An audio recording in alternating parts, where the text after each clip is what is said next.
Weird in the middle. I feel like I'm anchoring this deal. You are. It's a Pat Kilbane sandwich. Welcome to WebDM.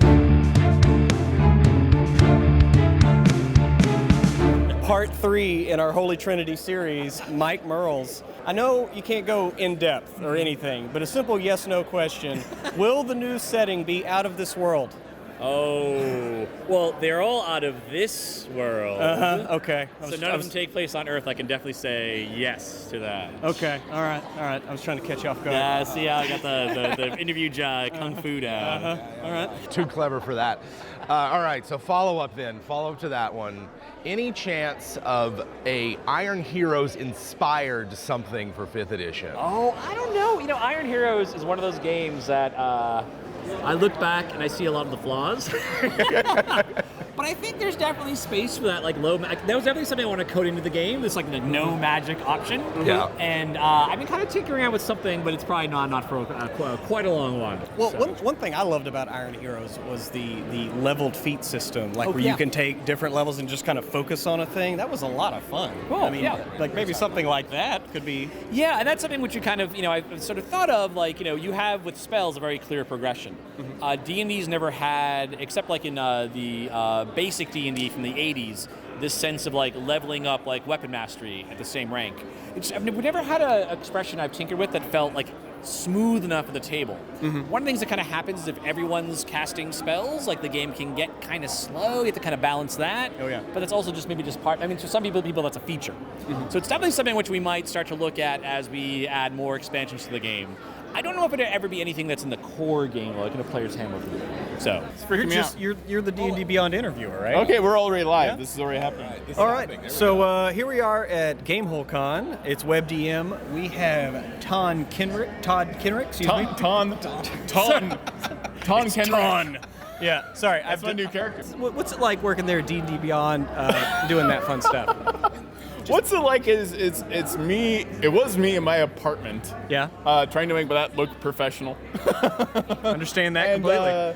just figuring out stuff on my own. I mean, I started out doing Dungeon Life, which was a documentary about D&D, and then Bradford and I met, and we're like, we should be working together, and we should be doing this all at one company, and so that's how that happened. Is I just started creating video content for them. So really it's me on my computer and interviewing people and cutting it and just getting to talk to the people I want to talk to, which is a dream job.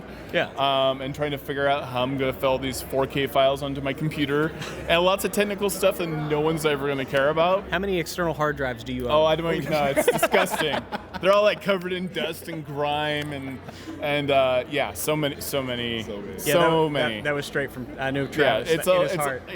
I'm a really boring interview. Favorite monster to use outside of a combat encounter? Oh, Ogre Mage. I still love Ogre Mages. They're super tricky.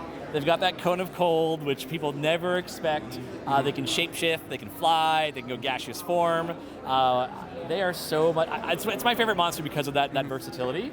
They can be the giant big brute in combat, or the unassuming NPC that you meet along the road. At the convention this year, what's been a highlight? What's been your favorite? I don't know, maybe a gaming moment or random encounter. Yeah. So one of the things I'm doing is I have a random dungeon generator I'm using. It's basically create a crypt on the fly as we play, using the Taroko deck. And so that's been a lot of fun watching that come together. What I found is if the random monster draw has a mummy and the random train draw has a wall of fire, the mummy will always begin on the wrong side of the wall of fire. Always. To the point that I just pulled the mummy out of the game. Right. The other thing I found, I run now, I think, 12 hours of these dungeon delves, 12 different groups, 1 hour each, and I've had one group try to talk to anything. So straight combat. Yeah, straight combat, which kind of makes sense. You're in a dark, evil tomb filled with undead. You see something, you're just going to stab it. But there was one group that talked to the ghouls. They ran into, and they made a pretty good diplomacy check, persuasion check, and the ghouls helped them out. So yeah. So it wasn't like a bard trying to seduce them, right? No, luckily, yeah, Okay, not that trope. This one's the big one. Oh, okay. All right, this one's the big one. Best D&D snack. Best D&D snack. So there's a few criteria. I don't want a residue on my hands. So while Doritos are a great snack, not so good for D&D. I also don't want something that's going to really dry me out. So I found like popcorn, like plain popcorn or something. It's pretty good, but then I need to start drinking a lot.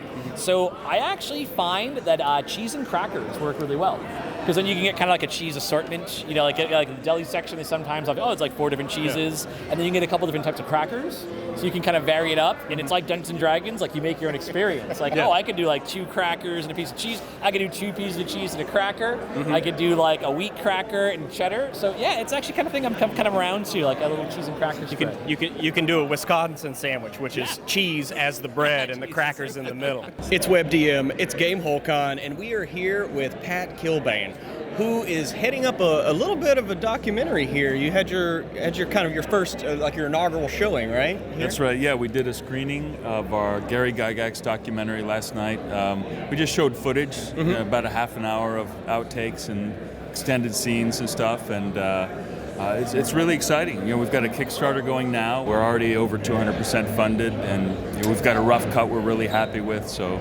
It's going great. So, like, what was it about the whole project that got you inspired or started to make a documentary about Gary Gygax? You know, like a lot of people in the industry, I was really influenced by Gary Gygax. You know, I started playing D&D when I was 11, and I feel in some ways like everything I've done since then has been some version of Dungeons and Dragons. You know, I'd be writing a script just thinking, this is just a module I'm writing right now. And a lot of people feel that same way, for all different aspects of creativity, art, and, drawing and directing. And Gary Gygax has such a film-worthy story. Yeah. You know, it's this classic story of an underdog, this guy who's on food stamps and repairing shoes in his basement to make ends meet, and he follows what he's passionate about, and it takes him on this crazy real-life adventure. And that's sort of the parable for how to live your life. You know, you pursue what you're passionate about, and really cool things happen to you. What would you say was the most surprising thing that you learned while making this? But, I didn't know how hard he had it. You know, it's like I knew that Dungeons and Dragons must have been small at some point, or not existent like everything. But I didn't know the guy was on food stamps with 5 kids. You know, he'd lost his job in insurance as an insurance adjuster.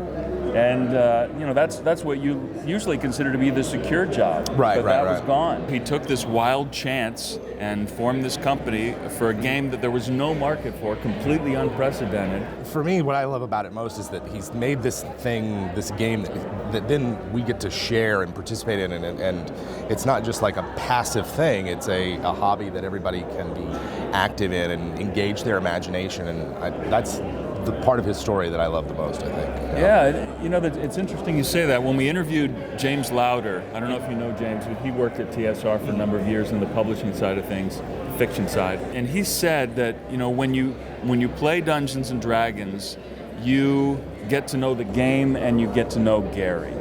So anyone who plays the game, it's so intimate, you really involve yourself in it. You get to know the hand of the artist that created it, and so I think that's why there's this greater interest in Gary than there might be in, an author or whatever, a sculptor, an actor or whatever. It's like we have been intimately involved with his work in a way that you just can't be with other kinds of things. Right. So I'm a big fan of the happy hour, right? Okay. And I'm curious as to like how designing things with an audience and having like an audience participation has changed your approach or your process. It's a lot of fun. Because obviously if it was just me typing in silence, it would be a pretty boring hour. So what I enjoy about it is by forcing me to walk through and explain it as I go, it actually helps me get a good grip on the process or what I'm working on. There are times in that stream where I kind of have this insight, as I'm talking about something. Richard Feynman, the physicist, he wrote a couple books, and one of his big things was until you can teach someone what you know, you don't really know it. Right. Yep. So it helps me frame it in that way, hey, I need to tell you what I'm doing, and I have to justify it and make sure it makes sense and is understandable. And it has helped me kind of sort through some of my ideas and thoughts on especially the character classes. Oh yeah, I used to teach Taekwondo, and teaching the basics is the best thing to learn yourself, even at advanced levels. Yeah. Because it forces you to remember where you started, your foundation, which is the start of everything, right? Yeah, exactly. Who are some of the more interesting people that you've interviewed for the documentary? Well, we talked to Luke Gygax, who obviously gave us a very intimate, look at what it was like growing up under that roof. Right. And then, Frank Mentzer and Tim Kask were the two sort of right-hand men of Gary's during the time that he was with TSR. So it was nice, each of them had about a 5-year stretch there. And the company was in a very different place during each of, there's on its way up, and then a really sort of that decadent, gigantic growth period during, Frank Mentzer was there, and the Los Angeles period, with Beverly Hills compound parties, and all that stuff. Glitz and glamour of D&D. That was crazy. Now Flint Dilley, who worked with Gary on a number of projects out in Los Angeles, and famously created Dragon Strike. I don't know if you remember that, the Dragon Strike board game. Yes. Yeah. I was talking about that yesterday. Oh my God, I love that game. The video for it is priceless. Yes. The VHS.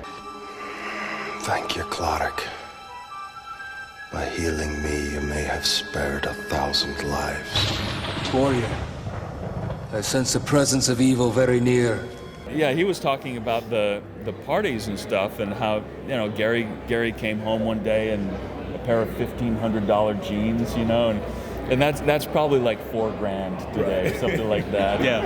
And Flint was like, Gary, your butt looks great, but $1,500, And Playboy bunnies bubbling around in the hot tub, and like epic chainmail games where there's Frank Miller and like these Hollywood producers standing around the giant sand table with all the Elastolan soldiers, and it's just crazy. And you don't think of gaming as being glamorous, but this was a guy who was wealthy.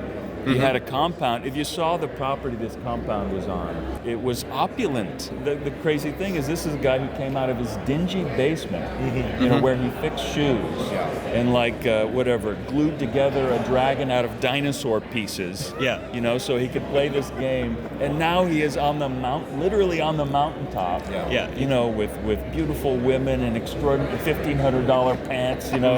And Rolex watch and stuff, and cartoons on the air, and it really was, it's like an Arthurian adventure otherworld, where you go from banal life, or like Harry Potter, you zero go from level this commoner, world, right, to whatever. Now you've got your followers and your keep, and whatever comes with that. He's got to clear out his eggs. You gotta. Becomes a 20th level wizard with his thing on the mountain, his tower on the mountain. Exactly. The question I have, you're in like the business of D&D. You're making D&D videos. What do you do when you play D&D? You always think you're going to play a certain character, and then you don't. You're going to play something totally different. Yep. I definitely tend towards sarcastic. When I was younger, I played very sarcastic, assassin-y, stealthy characters, and I still do play very low-key type characters, but more larger than life. I like a jerk. I like someone who Steve Martin fan. has I like someone who has like really big aspirations, like a Loki, like any kind of trickstery character. I love Peaky Blinders. It's a great point of inspiration as well. But I do love a dumb character. I have a character named Torvin, the giant soul sorcerer, who is just barely functional as a character. But like a tank sorcerer makes me laugh so much. An 8-foot tall sorcerer is so funny and dumb. But my favorite character is, of course, my character Avern, who I've been playing for years, who is the very low-key, crafty, shifty. He's inspired by the Jack-o'-lantern myth. Jack, stingy Jack who tricked the devil. Oh yeah. I am the god of trickery. Yes. There you go. There you go. Todd Loki Kenreck. / Loki. As my parents named me. Nothing's gonna go wrong there. Nothing at all. How's this interview going? It's going great. This interview is great. Are you kidding? This is fucking gold. Obviously, y'all cover the Satanic Panic a little bit. Yes, yeah. They do. How do you think that relate, like how it was in the 80s, and obviously it died down, but like where do you think that is on the spectrum of panic now? Right. Well, certainly within the last couple of years, there's still been religious discussion about how it's a problem. I mean, I think it's much smaller, obviously, than it used to be. And I think part of the big problem with this during the Satanic Panic was that there was no precedent for Dungeons and Dragons. Right. So you have this combination of parents seeing these books and seeing their kids disappear into the basement for 8 hours. What is this?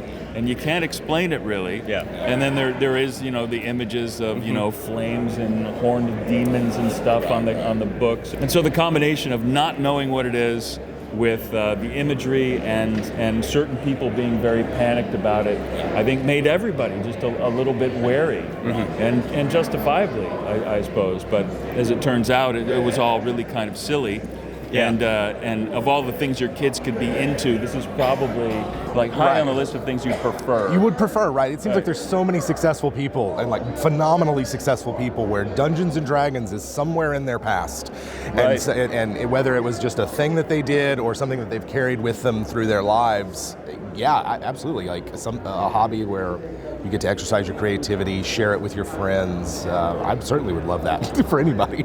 Yeah, I feel like Elon Musk is the greatest example for me of a guy. He was really into it. I don't know if you guys knew that, but I knew he played. Yeah. Yeah, I mean, he was a guy who he was a committed dungeon master who competed at tournaments, and here's a guy again went off and lived a real life adventure. I mean, he's taken us to Mars. I mean, and it's the kind of big thinking that happens at the D&D table that when that translates into real life, it becomes pretty extraordinary stuff. Yeah. I honestly can't wait to take this documentary and show it to my mother, because I'm one of those people, like, I still to this day can't talk about it with my own mother. Right. Because she, like, when she found out that I played D&D, she absolutely lost it. Like, really? Oh yeah. It's a real big point of contention to this day, and that was 20 years ago. Right. And kidding. Oh yeah. This game full of loners and it's a bunch of loners and outcasts that all sit around with like 5 or 6 of their friends together and have a communal experience. Right. Yeah, it's so terrible. How could you ever want that for your child, right? Right. Yeah. So she's religious? Was that part of it? Oh no, I was raised Pentecostal, like Assembly of God. These are the end times. Anything that is not of God is of the devil. I see. So it's already baseline. If you're not praising Jesus, you're worshiping Satan, and you're playing this demon game, and it's like I've tried to get her to play games so many times, and I'm like, I just want to show you like what it is. You can be a cleric and do good and banish evil. Right. Do you want to do that? Yeah. She's like, So maybe that'll help alleviate, but I know that she won't watch it. Well, I don't know if you knew Gary Gygax got kicked out of his own church. Yeah. Yeah, that for smoking cigarettes and growing his hair long, and and he was he was in the 70s. He grew his hair long. Yeah, exactly. And he had lost his job at the insurance company in part because he worked on games and played games. He would rush and get his work done. And then literally would have friends come into the office and play at his desk, which doesn't usually go over well with the boss. It doesn't usually, but that sounds familiar to a lot of people's experience. Well, it certainly sounds familiar to our experience, because I first started playing D&D when we all worked at Movie 6 in Tyler, Texas, and I was the assistant manager, and we would literally on Friday, Saturday night get the last run of movies going at like 10, and we'd all pile into the office, and we'd start playing D&D. The movies would let out, everybody'd leave, we'd lock up, and we'd play till 6 in the morning. And it was freaking amazing. Like, that's how I started. That's awesome. And so I don't know if that's a singular experience or it seems like it's shared. So it makes me feel a whole lot better. Well, anything that you're that passionate about, that you'll just squeeze it in. Yeah. It's like wherever you can fit it. Yeah. That's how you know you really love it. Looping back a bit to the Satanic Panic and sort of the story of Gygax and the formation of D&D, you can see how people might be confused and just like, what is this thing that eats up my kid's time, or and the game itself is so nebulous and formless and is what you make of it, that without a strong story or a narrative that says, yes, this is what we stand for, this is what the founder of this, or one of the founders of this hobby, wanted for the game, all of this wild speculation will fill that void. And so something like a project like you're doing, I see, is really a corrective. And say like let's get the other side of the story out there. Let's show this person who was like kind and generous and imaginative. A family man, extraordinarily principled and a community person. He liked to get people together and do things together, and creative, encouraged his kids to dream and create. What was your favorite sketch to do on Mad TV? Oh, boy, there are a lot of good ones. The coffee guy ones, where I played the coffee addicted character. were really fun. You know, that reminds me, there was another one where I played an old guy putting up Christmas lights. Yeah. He kept falling off his roof. Oh, yeah. And, That's coming back to me now. Yeah. it was like, I would climb up swearing, you know, and then I'd go over and try to fix the lights, and then I'd just like lose my balance. And I hurt my back pretty good on that one, actually. Yeah. And like in the Chevy Chase tradition of actually injuring yourself on the set. Yeah. But I just remember the roof set was so big that at the table read, I'm like, oh, this sounds fun. And I looked at the roof, I'm like, Jesus Christ, I'm gonna get killed up there. You want me to fall off that? Yeah. It was not like padded or anything.